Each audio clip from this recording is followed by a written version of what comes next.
दोस्तों मान लो आप एक शॉप खोलना चाहते हो बट आपके पास पैसे नहीं है तो आप क्या करोगे। आप या तो फैमिली फ्रेंड से लोन लोगे या फिर बैंक से लोन लोगे।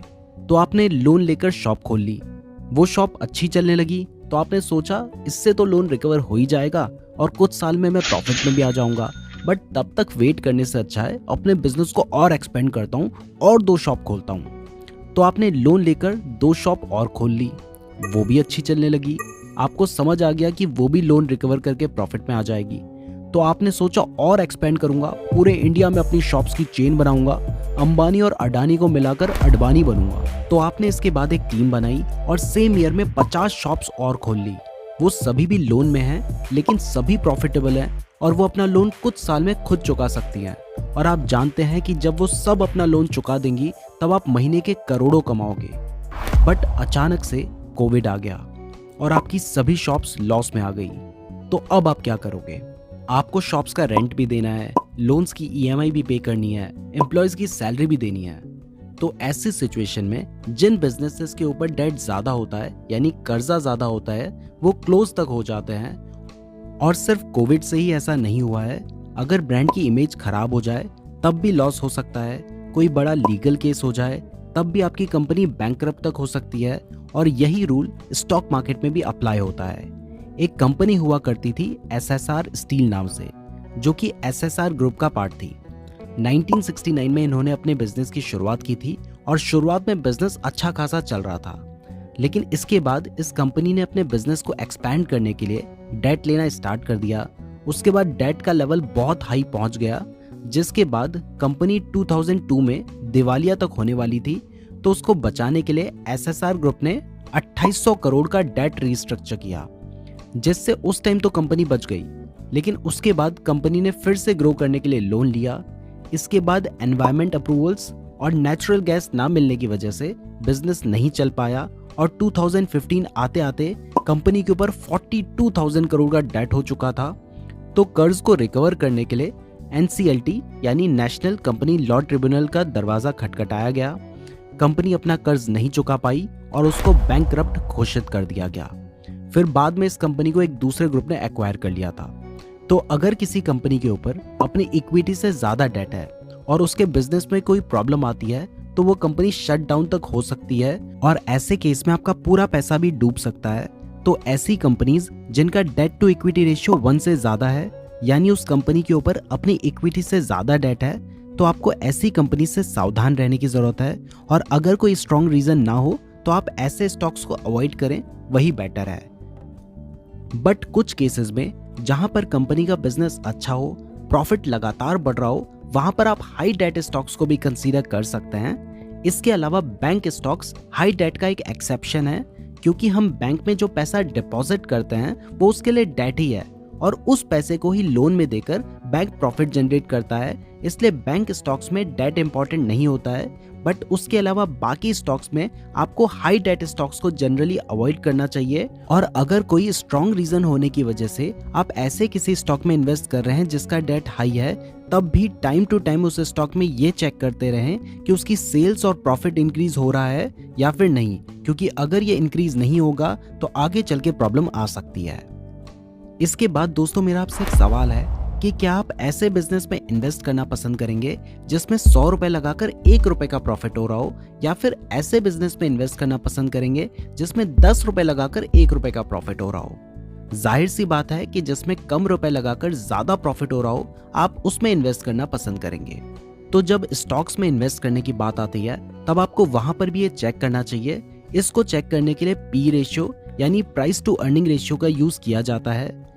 दोस्तों पी रेशियो कंपनी का वैल्यूएशन बताता है। जनरली जिन कंपनीज की ग्रोथ हो रही होती है उनका पी रेशियो थोड़ा हाई रहता है और इसमें कोई प्रॉब्लम नहीं है। लेकिन बहुत सारे ऐसे भी स्टॉक्स होते हैं जिनकी वैल्यूएशन बहुत ज्यादा हाई है और उनके प्रॉफिट या सेल्स ग्रोथ के हिसाब से उनकी वैल्यूएशन ज्यादा है। तो जिन स्टॉक्स का पी 25 से ज्यादा होता है या फिर अपने इंडस्ट्री पी से हाई होता है, आपको उन स्टॉक से सावधान रहने की जरूरत है। और स्टॉक मार्केट में तो कुछ ऐसे भी स्टॉक्स हैं जिनका पी 100 से भी ज्यादा है। तो अगर कोई स्ट्रॉन्ग रीजन ना हो तो आपको ऐसे स्टॉक्स को अवॉइड करना चाहिए।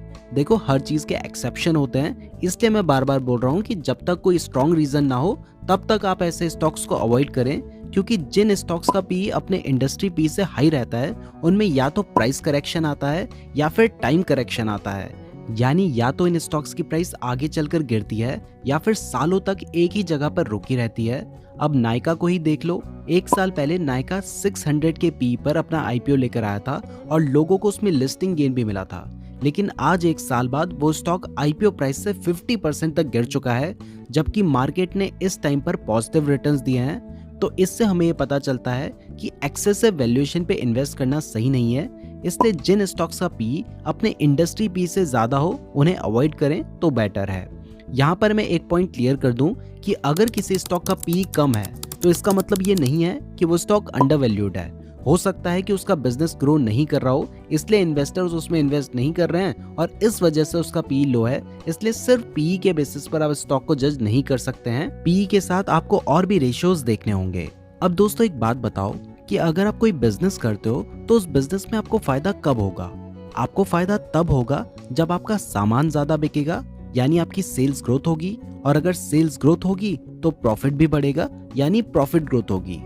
तो हर बिजनेस के दो मेन पिलर्स होते हैं, एक है सेल्स ग्रोथ और दूसरा है प्रॉफिट ग्रोथ।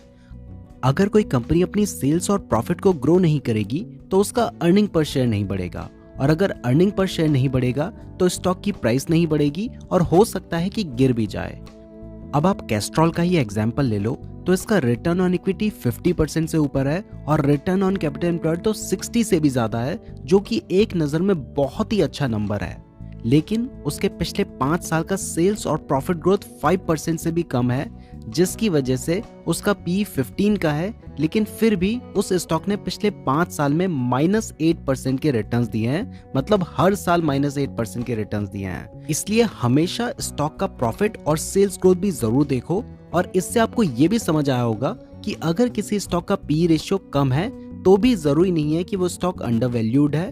हो सकता है कि वो कंपनी ग्रो ही नहीं कर रही हो, इसलिए उसका पी कम है।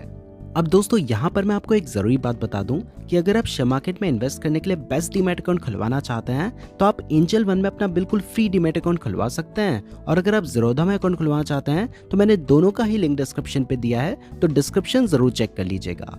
चलिए अब वीडियो में आगे बढ़ते हैं। अब दोस्तों आपको याद होगा कि मैंने आपको वीडियो की स्टार्टिंग में ही बताया था कि कई बार कंपनी लोन लेकर अपने बिजनेस को एक्सपेंड करती है, जो कि बहुत ज्यादा रिस्की हो जाता है। लेकिन कई बार ऐसा भी होता है कि कंपनी के जो प्रमोटर्स हैं वो या तो पर्सनल लोन्स के लिए या फिर कंपनी की ग्रोथ के लिए अपनी खुद की होल्डिंग्स को प्लेज रखते हैं, यानी गिरवी रखते हैं। अगर प्रमोटर्स की 10% से कम होल्डिंग्स प्लेज है तो इसमें कोई बुराई नहीं है, लेकिन अगर उससे ज्यादा होल्डिंग्स को प्रमोटर्स ने गिरवी रखा है तो ये बहुत ज्यादा रिस्की हो सकता है। कुछ टाइम पहले आपने एनडीटीवी को अडानी ने जबरदस्ती एक्वायर कर लिया, ऐसी खबरें तो जरूर सुनी होंगी। उसमें एक्चुअल में हुआ ये था कि एनडीटीवी की जो पेरेंट कंपनी थी आरआरपीआर होल्डिंग्स, उसने 2008 में एनडीटीवी की अपनी 29.1% होल्डिंग्स को प्लेज करके, यानी गिरवी रख के, एक दूसरी कंपनी से 403 करोड़ का लोन लिया था। उस कंपनी ने बिना इंटरेस्ट के लोन दिया था, इस वारंट के साथ कि वो जब चाहे एनडीटीवी के 29.1% स्टेक को एक्वायर कर सकता है। अब एनडीटीवी का बिजनेस अच्छा नहीं चल रहा था तो उसने लोन रिपे नहीं किया, और इसी बीच जिस कंपनी ने लोन दिया था उस कंपनी को अडानी ग्रुप ने एक्वायर कर लिया, यानी इनडायरेक्टली वो लोन रिकवर करने की जो पावर थी वो अडानी ग्रुप के पास आ गई, और लोन रिपे ना होने की वजह से अडानी ग्रुप ने वारंट के हिसाब से 29.1% स्टेक एक्वायर कर लिया।